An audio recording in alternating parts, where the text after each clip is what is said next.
Beri aku 1000 orang tua, niscaya akan kucabut Semeru dari akarnya. Beri aku 10 pemuda, niscaya akan kuguncangkan dunia. You know what is the state of Indonesia today while we eating halwa? Do you know what happened 3 years ago in Indonesia to the Indonesian rupiah?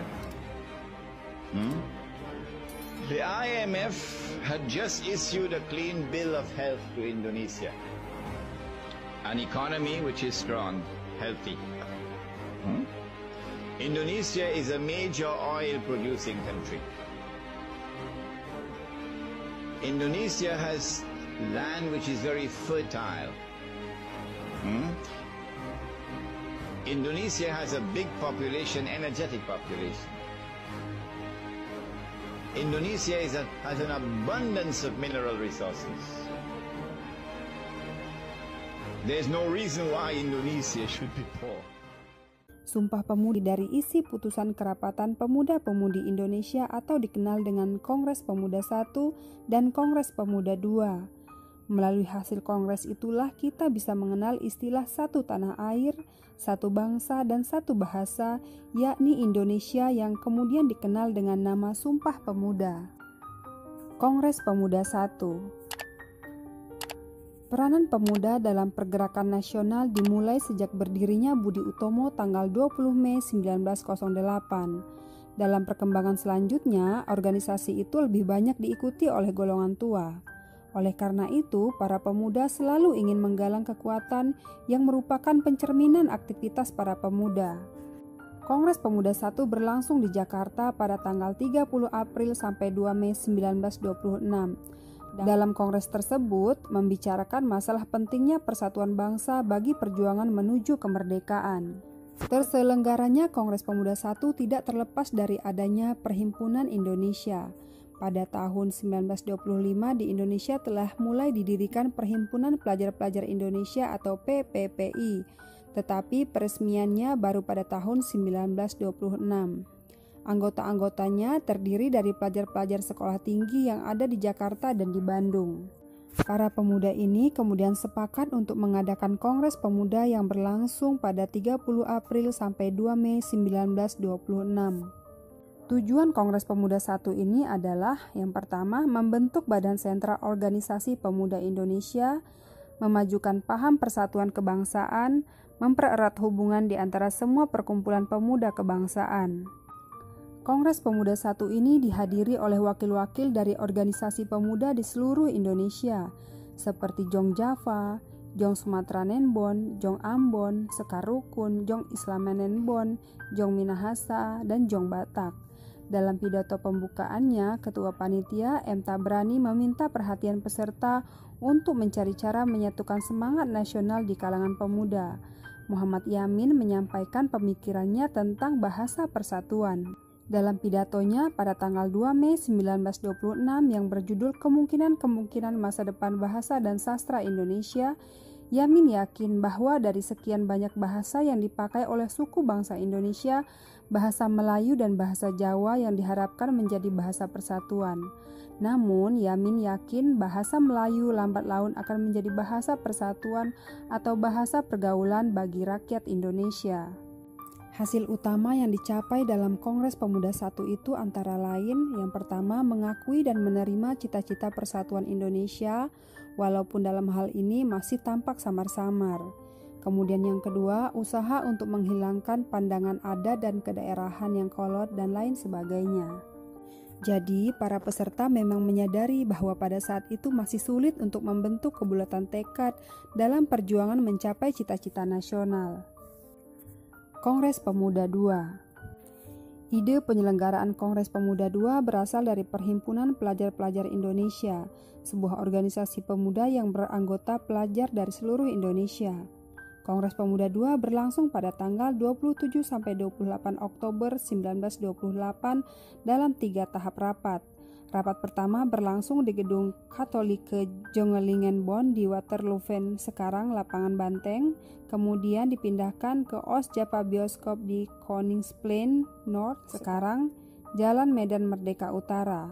dan kemudian Gedung Keramat 106 baru dipakai untuk rapat ketiga sekaligus penutupan rapat. Kalau pada bulan April 1926 telah berlangsung Kongres Pemuda I yang bisa dikatakan belum berhasil sesuai dengan diharapkan, maka dalam Kongres Pemuda II ini benar-benar dapat memenuhi harapan bagi seluruh rakyat Indonesia. Namun, Kongres Pemuda I tidak dapat dikatakan gagal total karena telah berhasil meletakkan dasar-dasar persatuan. Tujuan Sumpah Pemuda adalah sebagai berikut: melahirkan cita-cita semua perkumpulan pemuda-pemuda Indonesia, membicarakan beberapa masalah pergerakan pemuda Indonesia, memperkuat kesadaran kebangsaan Indonesia, dan memperteguh persatuan Indonesia.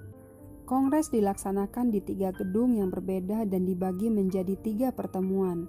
Pertemuan pertama Sabtu 27 Oktober 1928 dilaksanakan di Gedung Katholike Jongenlingenbond atau GOC, Waterloo Plain sekarang Lapangan Banteng.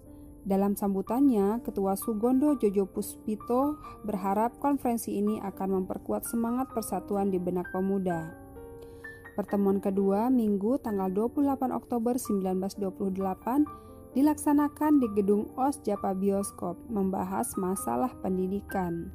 Dan yang ketiga, acara dilanjutkan dengan pertemuan ketiga yang dilaksanakan di Jalan Keramat Raya 106. Sunaryo menjelaskan pentingnya nasionalisme dan demokrasi selain gerakan kepanduan. Dari rapat pertama hingga rapat ketiga, Kongres Pemuda II ini menghadirkan 15 pembicara yang membahas berbagai tema. Di antara pembicara yang dikenal antara lain Sugondo Jojopuspito, Muhammad Yamin, Siti Sundari, Purnomo Wulan, Sarmidi Mangunkarso, dan Sunaryo. Sebelum Kongres Pemuda II, para pemuda sudah menggelar kongres pertamanya pada tahun 1926. Tabrani Suryo Wicitro, salah satu tokoh penting dari kongres pertama, peserta kongres pertama, sudah bersepakat menjadikan bahasa Melayu bagi bahasa persatuan. Akan tetapi pada saat itu Tabrani mengaku tidak setuju dengan gagasan Yamin tentang penggunaan bahasa Melayu. Menurut Tabrani, kalau Nusa itu bernama Indonesia, bangsa itu bernama Indonesia, maka bahasa itu juga harus disebut bahasa Indonesia dan bukan bahasa Melayu, walaupun unsur-unsurnya Melayu. Setelah Kongres Pemuda II, sikap pemerintah kolonial biasa saja.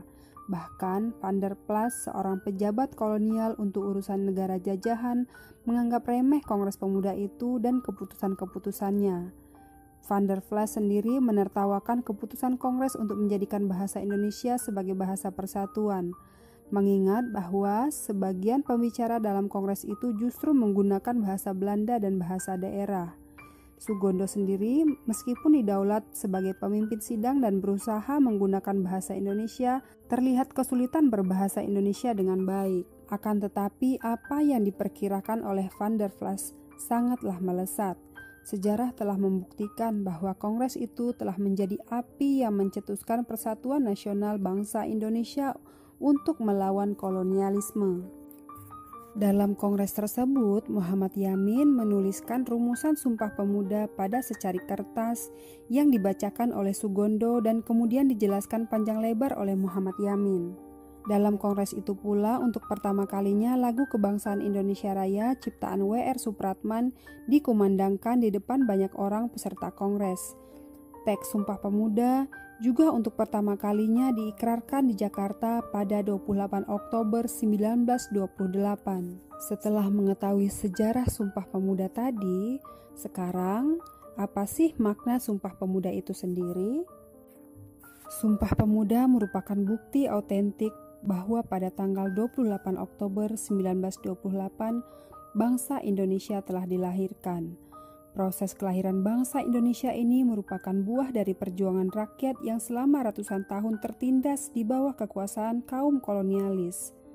Kondisi ketertindasan inilah yang kemudian mendorong para pemuda untuk membulatkan tekad demi mengangkat harkat dan martabat hidup orang Indonesia. Tekad inilah yang menjadi komitmen perjuangan rakyat Indonesia hingga berhasil mencapai kemerdekaannya pada tanggal 17 Agustus 1945. Sesuai namanya, Sumpah Pemuda dirumuskan oleh para pemuda. Mereka kemudian menjadikannya sebagai dasar untuk membangkitkan rasa nasionalisme. Para pemuda tidak lagi berjuang sendiri, melainkan bersama-sama. Makna Sumpah Pemuda bagi generasi muda terkandung dalam 3 isi penting momen sejarah, yaitu bertanah air, berbangsa, dan berbahasa. Apapun makna dan pengertiannya, satu hal yang pasti adalah bagaimana momen ini harus dijadikan sebagai titik untuk mempersatukan